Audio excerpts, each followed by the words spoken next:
I mean, you were talking about how it actually was a scaled down version of what you originally built, um, with the argument that there have to be trade-offs.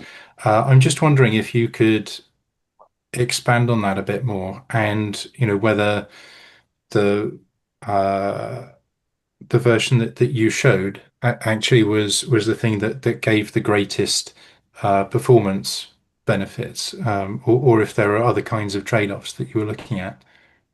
Yeah, when you say the best performance, um, the overall best performance, what we learned is you have to pick like what configuration do you want that best performance for? Because you can build your model and you can optimize for everything. And when we were doing just the basic simulations, we said, okay, well, we're going to train our model on these three different MCS settings and optimize for all three. But when we put that model and we actually were trying to run it in our real system, it ran too slow. And if you're using an LLM or doing some kind of search and it takes you 1 second instead of 1 millisecond or 10 milliseconds, most humans aren't going to notice the difference. Like we still find that to be acceptable. But in a wireless network, you have to meet timing. We can't just have this new source of lag that's been added to the system and have things still work. And so that's why we had to scale our model down. We had to make it smaller so that it would run faster. And when we went to make it smaller, we had to pick. We could no longer optimize for a bunch of different settings. We had to optimize for one. Um, and so one of the things I didn't talk about in the video is we actually use USRPs as well to do training data. So it's kind of a mix of synthetic data where you do everything entirely with simulation, but you're simulating plus using real hardware to get that to create data to train. So we were able to go through and modify our training data sets to kind of pick and choose. And so we could optimize for a specific MCS level, but we couldn't optimize for all three and have it still fit into a model that met timing. And so that's another thing too, where again, Alex, it's a hard question because when you say AI, it could mean using agents to turn a paper into something to turn a paper into formulas, which is super powerful. But if you're using AI and actually putting it into a network, there's different implications there.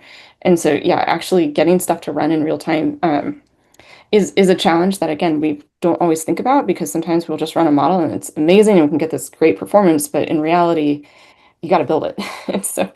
And that does come at a cost. And we can't just to Alex's point, we don't just want to put gigantic GPUs in everything because then there's other issues with that too. So it's all about finding the right balance. And then along with that, it's asking yourself the conversation or the question when you're going for that balance and you're doing these optimizations, are you actually getting more out of using AI than traditional methods? And the answer is sometimes maybe no.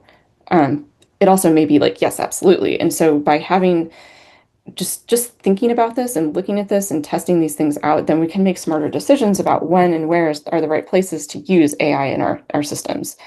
There's a ton of room for optimization in wireless, so certainly we can be using it and we should be using it, but we want to use it smartly.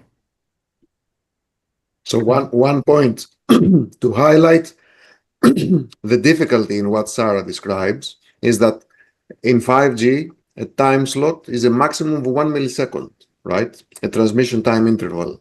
And in order to apply AI algorithms in physical layer in 5G, you need to run these algorithms and implement their outcomes in 1 millisecond, right? For one user. And you have multiple users, and obviously, how many times you need to do that per second or per minute, right? So as Sarah says, it's not scalable. But I have a follow-up question for you, Sarah. In the simulations you run with your neural receiver, you said that in lower modulation encoding schemes, you have an improvement of 3 dB, right? Mhm. So I guess in a real network scenario, this would translate to cell edge or not favorable propagation conditions close to the cell, right? So we picked one. You can optimize for any of them. It's just that was the one that we particularly optimized with our training data. And so we could have optimized for, the higher density if that's what we wanted. We just arbitrarily picked for this particular I example. see, I see. But It's the you just can't optimize for all was maybe the takeaway.